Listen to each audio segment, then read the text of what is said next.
نحمده ونصلي على رسوله الكريم. أما بعد، فأعوذ بالله من الشيطان الرجيم. بسم الله الرحمن الرحيم. طه ما أنزلنا عليك القرآن لتشقى إلا تذكرة لمن يخشى. صدق الله العظيم وبلغنا رسوله النبي الكريم. إن الله وملائكته يصلون على النبي يا أيها الذين آمنوا صلوا عليه وسلموا تسليما. اللهم صل على سيدنا ومولانا محمد وعلى آل سيدنا ومولانا محمد وبارك وسلم وصل عليه. اللهم صل على سيدنا ومولانا محمد وعلى آل سيدنا ومولانا محمد وبارك وسلم وصل عليه. اللهم صل على سيدنا محمد وآله وصحبه وسلم. اللهم صل على سيدنا محمد وآله وعترته بعدد كل معلوم لك. اللهم صل على سيدنا ومولانا محمد وعلى آل سيدنا ومولانا محمد وبارك وسلم وصل عليه. عزت منذ مسلمان رلو القرآن عظيم الشان شفاعت الله تعالى زمون استاسو ټولو نصیب کی. رونو قرآن پاک دا الله جل جلاله په کتابونو کې افضل الکتب دے. قرآن مجید چې څومره آسماني کتابونه راغلي د هغې خاتم کتاب د تمامو کتابونو هغه تعلیمات هغه الله تعالی په دې مبارک کتاب کې را جمع کړي دي. انساني کلام د الله د کلام مقابله نشي کولی، او د الله جل جلاله چې څومره کتابونه دي په ټولو کې جامع ترین کتاب هغه کتاب چې الله تعالی مونږ مسلمانانو ته راکړی دی. الحمدلله والشکر لله. او دغه افضل الکتب الله تعالی په هغه مبارک هسته باندې نازل کړی چې هغه افضل ترین کائنات په تمام کائنات کې د ټولو نه غوره د الله تعالی په مخلوق کې د ټولو نه بهتر هغه آقای دو جهان صلی الله علیه وسلم مبارک دی. نو افضل الکتب الله تعالی په افضل الرسل او په افضل ترین کائنات صلی الله علیه وسلم الله تعالی نازل کړی دی. او دې امت ته خیر الامم ویل کېږي. دا امت په امتونو کې غوره امت، ځکه دا د غوره پیغمبر امت. نو چې دغه اعزاز او دغه شرف دغه عزت الله تعالی مونږ مسلمانانو ته نصیب کړی دی چې حاملین قرآن ګرځولي یو، او د آقای دو جهان نبی آخر الزمان صلی الله علیه وسلم امتیانو کې الله تعالی راوستی یو. په دغه لوی عزت او شرف د الله جل جلاله حمد و ثنا او شکر ادا کول پکار دی. د اولیاء کرامو د سلسله او مشهور بزرگ حضرت سلطان العارفین بایزید بسطامی رحمت الله علیه هغه مبارک په یو موقع کې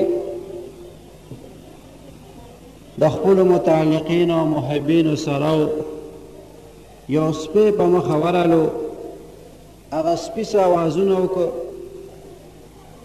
او بایزید بسطامی رحمت الله علیه ورته خاموش ولاړ دی. بیا حضرت بایزید بسطامی رحمت الله علیه نه خپلو متعلقینو تپوس کولو چې صاحب هغه سپي اوازونه کول سیوی ځان سره لګیاو او تاسو بالکل خاموش وئ. په دغه راز باندې په دغه حقیقت باندې مونږ خبر کړي. د الله تعالی دوستانو ته کله کله د حیواناتو هغه وینا هغه موته الله تعالی ښکاره کړي او څرګنده کړي د هغې په مطلب باندې دی پوه شي. دې ته د هغې کرامت ویل کېږي. او چې پیغمبران علیهم السلام سره داسې واقعه پیښه شي نو هغې ته د هغې معجزه ویل کېږي. نو حضرت بایزید بسطامی رحمت الله علیه هغه ته فرمایل چې دا سپی ما ته مخې ته رالو نو ما ته وی چې بایزیده ما څه ګناه کړې وه چې زه خدای سپی پیدا کړم او تا څه نیکي کړې وه چې ته خدای انسان پیدا کړي بایزید بستامي صاحب دا راته ووایه چې تا څه نیک عمل کړی چې خدای ته په انسانانو کې راوستی او ما څه غلطي کړې وه چې خدای ما نه سپی جوړ کړو د هغه سپي په دې سوال باندې زه خاموش ولاړم د دې سوال جواب ما سره نو ځکه انسان د خپل پیدایش نه مخکې خدای ته خو درخواست نه کړي نه ورته ډېرې سجدې لګولې وي نه ورته ډېر عبادت او تلاوت کړی چې خدایه ما به په انسانانو کې راولې دا خو د پیدایش نه وروستو خبرې وي انسان رو رو بیا عبادات کوي ذکر اذکار کوي تلاوت کوي سجدې لګوي منځونه کوي وایي چې سپي را باندې دا سوال وکړو نو زه غلی شم خاموش وایي بیا هغه سپی په خپله وایي چې بایزیده تاسو نیکي نه وه کړې چې خدای ته انسان پیدا کړي او ما هېڅ جرم نه و کړی چې زه الله تعالی سپی پیدا کړم بس دا د هغه مالک الملک فیصله ده هغه احکم الحاکمین دی هغه د تمام کائنات خالق او مالک دی دا د هغه خوښه ده چې چا نه انسان جوړوي او چا نه سپی جوړوي دا الله جل جلاله خپل اختیار لري دا د هغه خپله مرضي ده نو موږ مسلمانان الحمدلله وشکر لله الله یو احسان دا کړی دی چې انسانانو کې راوستی یو په سپو کې او په پیشوګانو کې او په خنزیرانو کې نه یو راوستی کنی هېڅ عبادت مو ورته نو کړی نه مو ورته درخواست لیکلی نه مو ورته څه ډېرې اوږدې سجدې لګولې وې نه مو ورته روژې نیولې وې نه مو ډېر د خیرات کارونه کړي وو د خیر همداسې الله تعالی فضل وکړو انعام یې وکړو مهرباني وکړه او مخلوقات پیدا کول بشماره مخلوقات پای کې خدای مونږه په هغه افضل مخلوق هغه اشرف مخلوق چې هغه انسان دی پای کې الله تعالی مونږه راوست الحمدلله والشکر لله او بیا انسانانو کې الله تعالی مونږه هغه انسانان وګرځولو چې هغه مسلمانان دي ځکه دنیا کې داسې انسانان شته دي چې هغه مسلمانان نه دي څوک هندوان دي څوک سیکان دي څوک عیسایان دي څوک یهودیان دي څوک مجوس دي مشرکان قسم قسم انسانان دنیا کې شته دي مهربان خدای مهرباني کړې ده په مونږ باندې چې اومې انسانان پیدا کړي او بیا په انسانانو کې مسلمانان پیدا کړي الحمدلله والشکر لله د الله تعالی په هغه لویو احساناتو کې یو احسان یې په موږ دا کړی دی چې خدای مسلمانان ډېر پیدا کړي دي د مخکنو پیغمبرانو امتونه چې چا په هغه خپل پیغمبر ایمان راوړی دی هغوی ته مسلمان ویلی کیدی شي او ورته مسلمان ویلی شي خو موږ باندې الله تعالی لوی فضل دا کړی دی چې موږ د هغه مبارک پیغمبر په امتیانو کې راوستی یو چې د چا د مخه الله تعالی دا تمام کائنات پیدا کړي دي افضل الرسل صلی الله علیه وسلم هغه مبارکه هستی چې هغه ته امام الانبیاء ویل کېږي او هغه مبارک سید المرسلین دی صلی الله علیه وسلم مسلمانانو کې بیا خدای پاک د آخري پیغمبر مبارک صلی الله علیه وسلم په امتیانو کې راوست دا د خدای ډېر لوی احسان دی په موږ الحمدلله والشکر لله د الله تعالی په دغه عظیمو احساناتو کې یو بل احسان په موږ باندې هغه دا دی چې موږ د پیغمبر علیه السلام مبارک په هغه امتیانو کې راوستی یو چې د هغې عقیده د اهل سنت والجماعت اهل سنت والجماعت دا هغه خلق دي چې د دې طریقه د نبی کریم صلی الله علیه وسلم او د هغه د مبارک صحابه طریقه ده.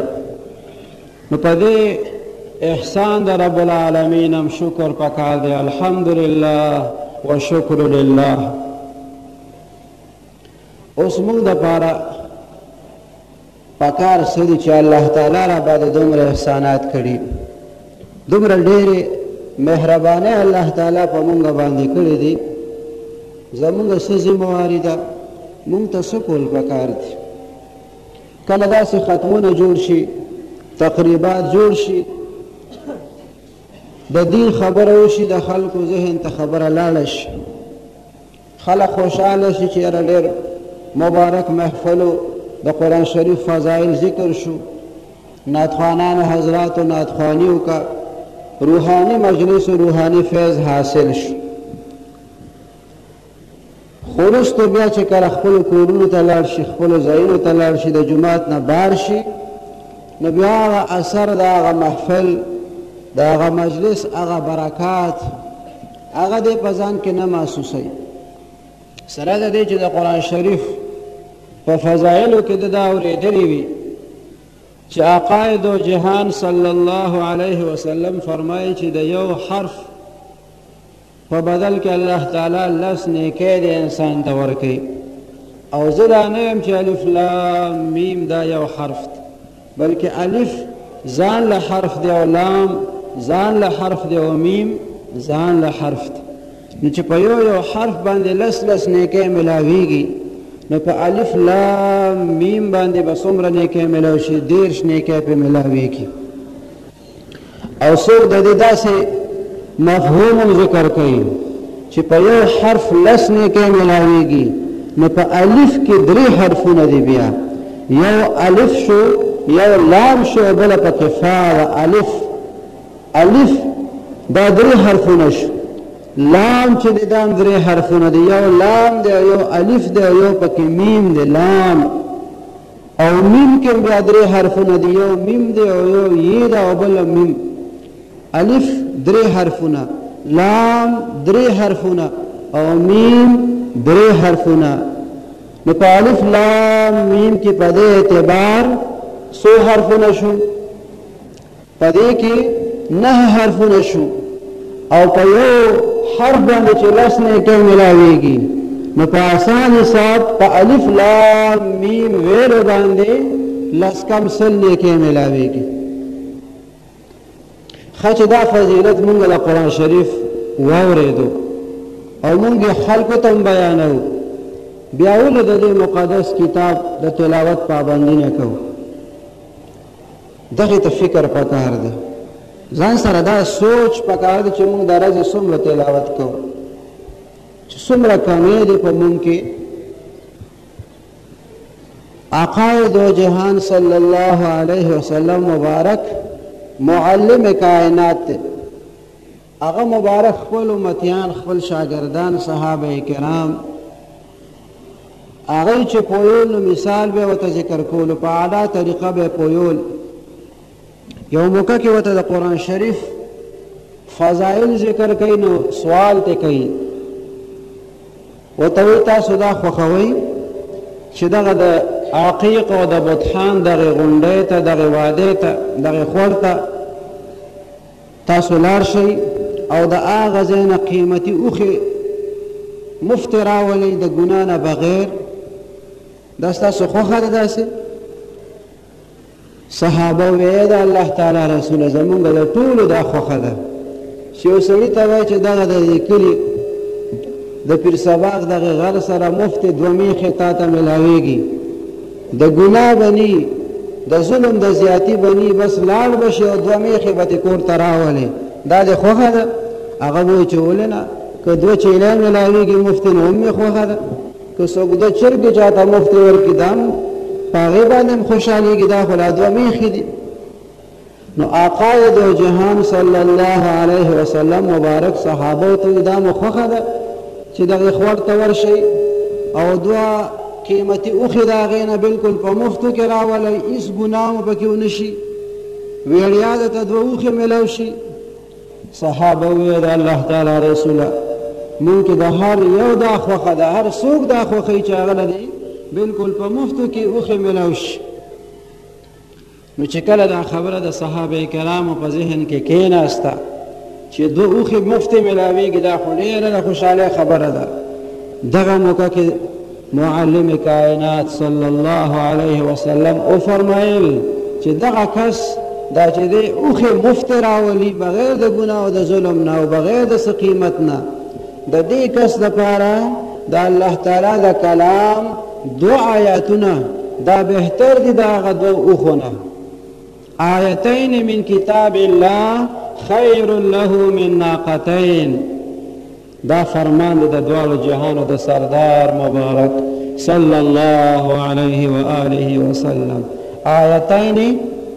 آیتین من کتاب الله خیر له من ناقتین. د دغه کس لپاره چې دی ځي او دو اوښې بالکل په مفتو کې راولي څومره پې خوشحالیږي. د دې سړي دپاره دا دو آیاتونه د الله تعالی د کلام دا ډېر غوره دي د هغه دو اوښو نه. اوس که تاسو ته څوک وایي چې دغه ځای کې د جومات نه بار دوه مفتې غواګانې میلاویږي، ټول خلک به منډه کړي. هغه څوک به جومات کې پاتې شي چې هغوی ته به خلک سادهګان وایي چې ساده سړي ټول خلک لاړه مفتو کې غواګانې راوستې او ته لوسم جومات کې ناست. موږ وایو چې د الله تعالی د مبارک پیغمبر صلی الله علیه وسلم وینا رښتونې ده. دو اوښو نه دا دو آیاتونه غوره دي. دا مونږ حدیث شریف ووایو ومورېدو، خو که دې موقع کې هم چېرته داسې یو چانس میلاو شو نو څومره خلک به چې هغه به دو آیاتونو ته پاتې شي او څومره خلک به چې هغه دوه غواګانو پسې به د جومات نه بار منډه کړي. دا چې کله موازنه راشي مقابله راشي نو هغه وخت کې بیا پته لګي چې دلته دوه آیاتونه تلاوت کېږي، هلته دوه غواګانې مفتې ورکول کېږي. مسلمانه وایه ستا څنګه خوښه ده؟ دا دوه آیاتونه تلاوت کې، دا دوه آیاتونه د الله تعالی د کلام اوري او که نه دوه غواګانې کور ته راولي. خپل ګریوان کې یو سړی سوچ وکړي چې زمونږ په زړونو کې د الله د کلام قدر ډېر دی او که د غواګانو د میخو او د چینو قدر ډېر دی.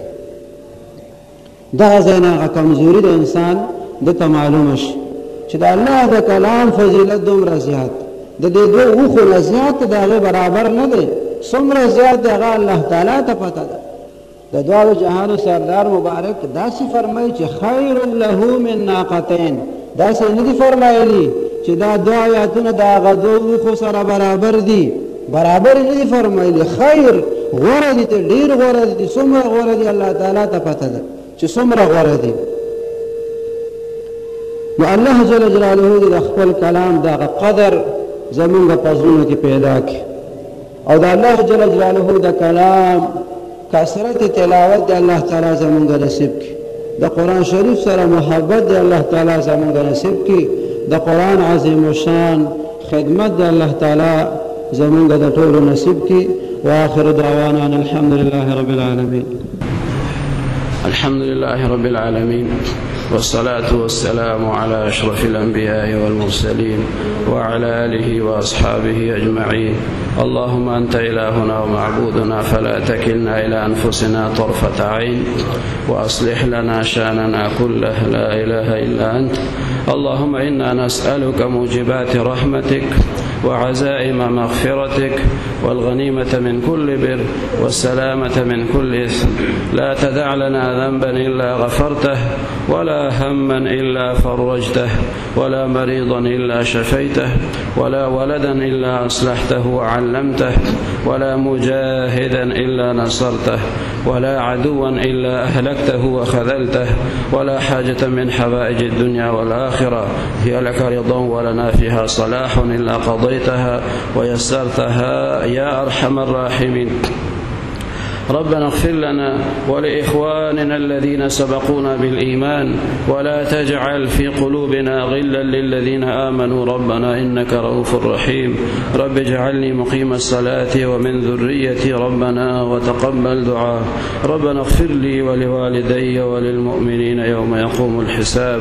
وصلى الله تعالى على خير خلقه سيدنا ونبينا وشفيعنا محمد وعلى آله وأصحابه أجمعين برحمتك يا أرحم الراحمين.